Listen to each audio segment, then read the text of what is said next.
जय श्री हरि। राधे राधे।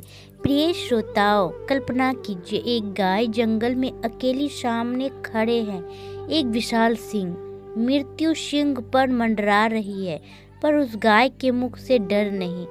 एक वचन निकलता है, मुझे जाने दो, मैं लौट जाऊंगी। क्या वह गाय वापस आई? क्या सिंह ने उस पर विश्वास किया? और इस एक वचन ने कैसे बदल दिया सृष्टि का नियम कि आज भी उसी दिन गौ माता की पूजा होती है। प्रिय श्रोताओ, आज हम जानेंगे साल 2026 में भाद्रपद मास के कृष्ण पक्ष की बहुला संकटी चौथ का व्रत कब रखा जाएगा, चंद्र दर्शन का सही समय, पूजा विधि, पूरी व्रत कथा और साथ ही जानेंगे इस दिन किए जाने वाले एक बहुत ही खास उपाय के बारे में। प्रिय श्रोताओं, पंचांग के अनुसार भाद्रपद मास के कृष्ण पक्ष की चतुर्थी को बहुला चौथ, बोल चौथ या हिरम संकटी चौथ के नाम से भी जाना जाता है। भाद्रपद का ये महीना भगवान श्री कृष्ण भगवान गणेश जी के दोनों को समर्पित है। इसी महीने में गणेश महोत्सव और जन्माष्टमी मनाई जाती है, इसीलिए यह मास अत्यंत पावन माना गया है। तो आइए अब जानते हैं साल 2026 में भाद्रपद मास की ये बहुला संकटी चौथ का व्रत कब रखा जाएगा। भाद्रपद संकटी चौथ का व्रत 31 अगस्त दिन सोमवार को रखा जाएगा। चतुर्थी तिथि का प्रारंभ होगा 31 अगस्त प्रातः काल 8:50 पे और चतुर्थी तिथि का समापन होगा 1 सितंबर प्रातः काल 7:41 पे। गोधूली पूजा का मुहूर्त रहेगा सायंकाल 6:31 से 6:57 तक और चंद्रोदय का समय रहेगा रात्रि 8:29 पे। प्रिय श्रोता, अब जान लेते हैं इस दिन का संपूर्ण पंचांग क्या रहेगा। सूर्योदय होगा प्रातः 6:12 पे और 41 पे और ब्रह्म मुहूर्त रहेगा प्रातः 4:36 से 5:24 तक। अभिजीत मुहूर्त रहेगा दोपहर 12:02 से 12:52 तक। अमृतकाल मुहूर्त रहेगा रात्रि 1 बजे से 2:35 तक। इसी दिन वृद्ध योग, अमृत सिद्धि योग और सर्वार्थ सिद्धि योग भी बन रहे हैं, जो इस व्रत के फल को कई गुना बढ़ा देते हैं। अब जान लेते हैं बहुला संकटी चतुर्थी की पूजा विधि के बारे में। इस दिन प्रातः स्नान करने के बाद स्वच्छ वस्त्र धारण करें और हाथ में जल, अक्षत और फूल लेके व्रत का संकल्प ले।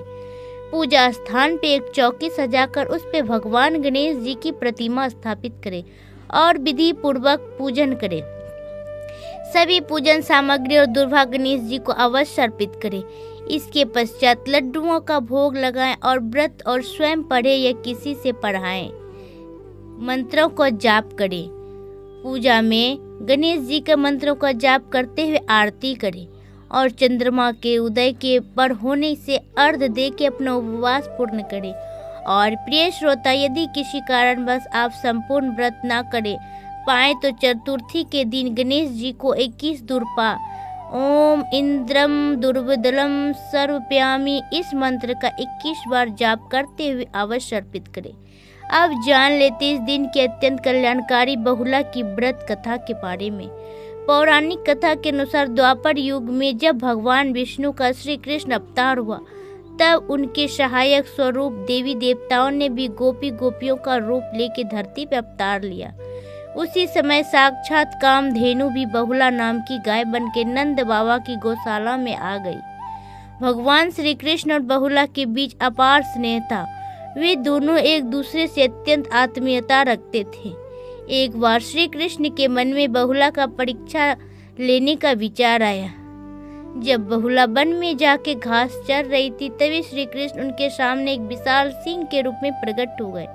बहुला उस सिंह को देखकर भयभीत हो गई, पर साहस जुटाकर बोली, हे वनराज, मेरा बछड़ा घर पे भूखा है, वह मेरी प्रतीक्षा कर रहा होगा। मुझे एक बार उसके पास जाने दो, मैं उसे दूध पिला के तुरंत तुम्हारे पास लौट आऊंगी, तब तुम मुझे खाकर अपनी भूख शांत कर लेना। सिंह ने कहा, सामने जो आहार आ जाए उसे यूं ही जाने देना कोई बुद्धिमानी नहीं। यदि तुम वापस नहीं आई तो मैं भूखे ही रह जाऊंगा। इस पर बेहुला ने सत्य और धर्म की शपथ देकर कहा, मैं अवश्य वापस आऊंगी, ये मेरा वचन है। उसकी सच्चाई और दृढ़ता पर विश्वास करके सिंह ने बहुला को जाने दिया। प्रिय श्रोताओं, बहुला ने अपने बछड़े के पास जाकर पहले उसे भरपेट दूध पिलाया, फिर अपने वचन की रक्षा करने के लिए बिना किसी भय के सिंह के पास लौट आई। बहुला की इस सत्य निष्ठा और वचन पालन को देखकर श्री कृष्ण अत्यंत प्रसन्न हुए और अपने वास्तविक स्वरूप में प्रकट होकर बोले, बहुले, तुम मेरी परीक्षा में पूर्ण रूप से सफल हो गई। आज से भाद्रपद चतुर्थी के दिन गौ माता के रूप में तुम्हारी पूजा हुआ करेगी। और प्रिय श्रोताओ, तभी से यह बेहुला चौथ व्रत का कथा में प्रचलित हुई और आज भी यह हमें सिखाती है, सत्य और वचन की रक्षा करने वाले पर स्वयं भगवान भी प्रसन्न होते हैं। प्रिय श्रोताओं, आपको ये कथा और जानकारी कैसी लगी हमें कमेंट करके अवश्य बताइए। वीडियो को अधिक से अधिक शेयर करें ताकि यह पुण्य कथा घर घर पहुँच सके। जय श्री हरि, जय माँ लक्ष्मी।